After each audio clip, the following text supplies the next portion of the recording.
So a couple weeks ago, when I first started posting videos to the Nice Guy Enterprises YouTube channel, a couple of my real life buddies up in Michigan asked me if I'd make a video talking about some of the gear that I take, specifically like what types. So that's what I'm going to go through real quickly today. This isn't a pros and cons or a definition or defense of why I take the gear or what I use it for. It's just a rundown of just generally what I take. So first off is my primary pack. This is the one I use on multi-day trips.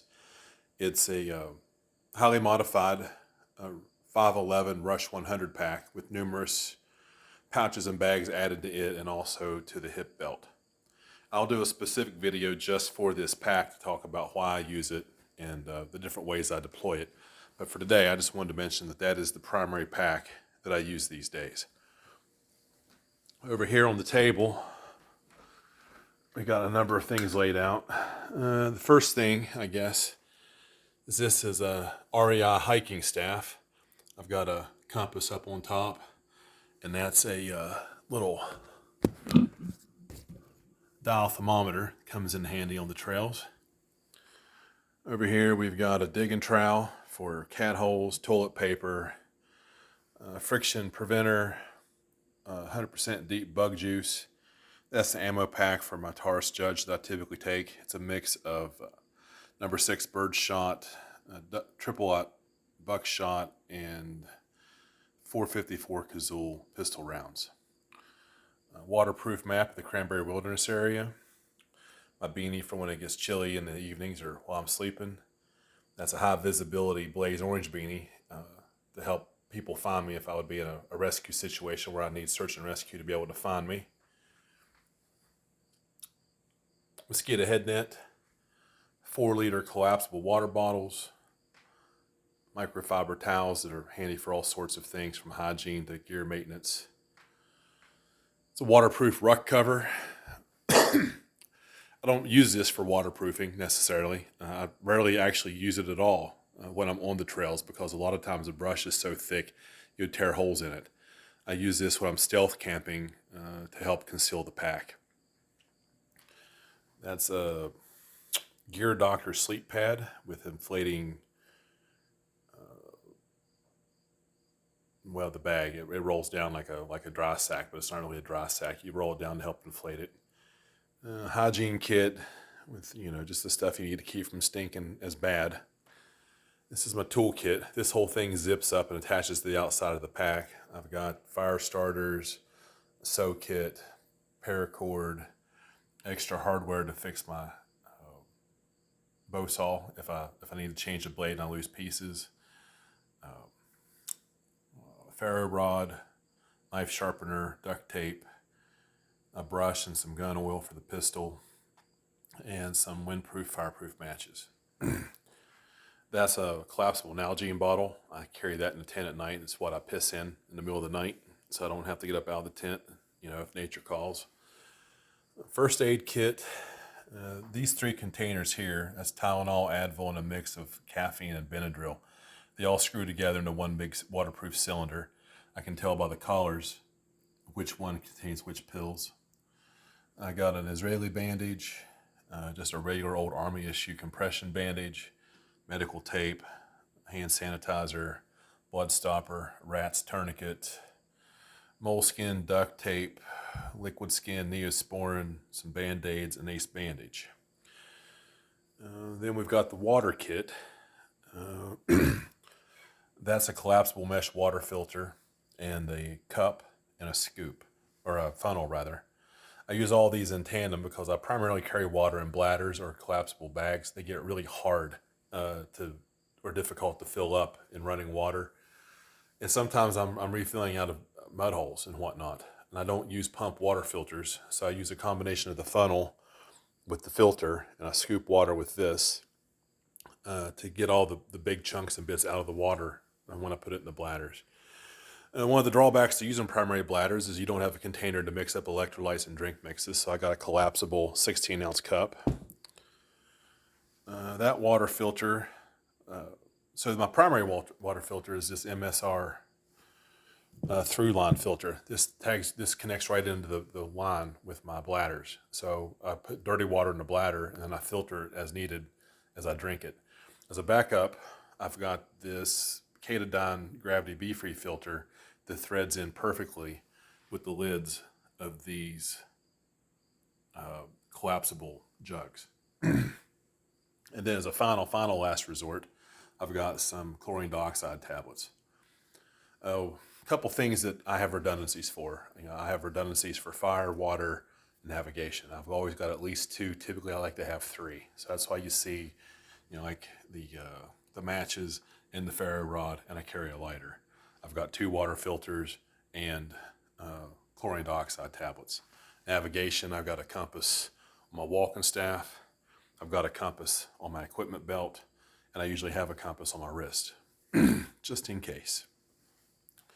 Moving on, what else have we got? That's the carrying case it's actually for sunglasses, but I use it for the GoPro when I take it.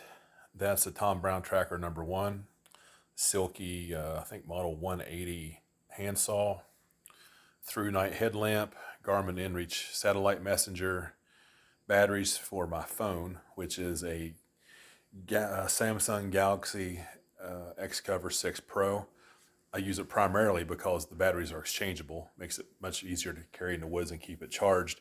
But I can also use the phone with its battery as a charging device if I need to, which comes in handy for especially this Garmin. If it would go dead, I can recharge it and get a signal out. That's a GoPro 9. I'm still learning if I like this or not. I use it a little bit. I don't always take this. That's a CRKT Chogan Tomahawk, which for my money is the best tomahawk I've found. As you can see here, I've got a couple of different axes. And these aren't all the ones that I've kept, or that I've used. These are just the ones that I've kept. I've had dozens over the years, and out of them all, I love this one the most. Let's see, what we got up here. That's the primary bladder I use. I've got some backups, but that's typically the only one I take. It's got these strings tied to it because sometimes I'll leave my pack at camp and I'll do little short excursions, around camp. And when I do that, this is a little itty bitty 4-ounce backpack. A friend of mine dubbed it the Japanese schoolgirl pack. And I use this string to tie the bladder up into it. I can put the water resupply kit, some food, first aid kit, use some general supplies I need for a short day trip away from my base camp. And then I carry this instead of the huge big pack with all the gear. Got a rain jacket that I almost never wear, but I take it really more as an extra layer in a windbreak, more than to keep water off. That is an REI, I think, half dome tent. They don't make these anymore. It's a one-man tent. It's roughly 6.5, almost 7 feet long by about 3.5 feet wide. That's an Ursack food bag. It's not bear proof, but it's very bear resistant. A titanium spoon, a little spice rocket with salt, pepper, onion powder, garlic powder, basil, and oregano. This is my bear bag hang kit. It's just 550 cord with a snap link, and this is what they call a dog bone. It's just a little gizmo I bought that makes a PCT bear hang a little bit easier. A little can of isobutane fuel, a fire maple collapsible micro stove, and a little fire maple cup. I went with this cup because it's got a heat exchanger on the bottom that mates up with the tines on this micro stove. It makes the cup a little more stable. It doesn't slip off as bad. Sleep gear, we've got, I forget what brand. That's a 55-degree sleeping bag that I just use it as a blanket. I don't really like sleeping bags. They confine me too much. I've got, that's a sleeping bag liner that you're supposed to put inside the sleeping bag, but I modified it. I sewed it up in a few places so that it actually fits over top of my inflated air mattress. It's like a fitted sheet for the air mattress. It's amazing how much more comfortable that thing is with a sheet on it instead of just the straight plastic. And that might be a Shannon Thomas original. I've never seen anyone else do that as a camping hack, but it turns out that a sleeping bag liner makes a pretty good fitted sheet for a air mattress. So now you know.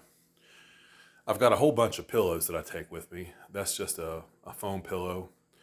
And they're wrapped up here, but these are two small inflatable cushions, and then I've got this little Nemo sleep pillow.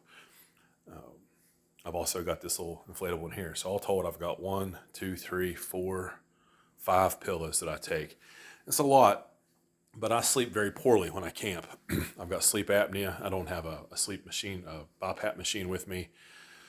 So I have to make sure that I don't sleep on my back. I don't roll over my back. So most of these pillows are used in a fashion that I've devised to make sure that I stay on my side. It helps me get the best sleep possible when I'm camping. So they're not really optional. I mean, they seem like an extravagance, but they're actually necessary. If I don't get any sleep, then I'm in no shape to move and hike the next day. So I have to maximize my sleep quality as much as I can. And then we've got some clothes. I don't take spare outer clothes. I just wear the same nasty clothes the entire time. But it's nice to have some dry clothes to change into at night. You know, when I'm sitting around camp, or if it gets chilly at night. You know, I got a 55-degree bag, and sometimes even in summer it'll drop down cooler than that in Cranberry. So sometimes it's nice to have a polypro shirt and some polypro bottoms and stuff like that to stay a little warmer. Some spare socks. Those have Gold Bond medicated foot powder in them, and they're vacuum sealed up to keep them nice and fresh and compact. That's the Sea to Summit compression bag. I put it all in, and that's just a little piece of tarp that I use for equipment cleaning, and it also comes in handy with hygiene. I can put my feet on it and clean my feet, that sort of thing. And that's most of it. I guess the last thing, just real quick, is the food. This season, I'm using Mountain House Meals Pro Meal bars, and this is pre-packaged coffee with the creamer and cocoa I like in it.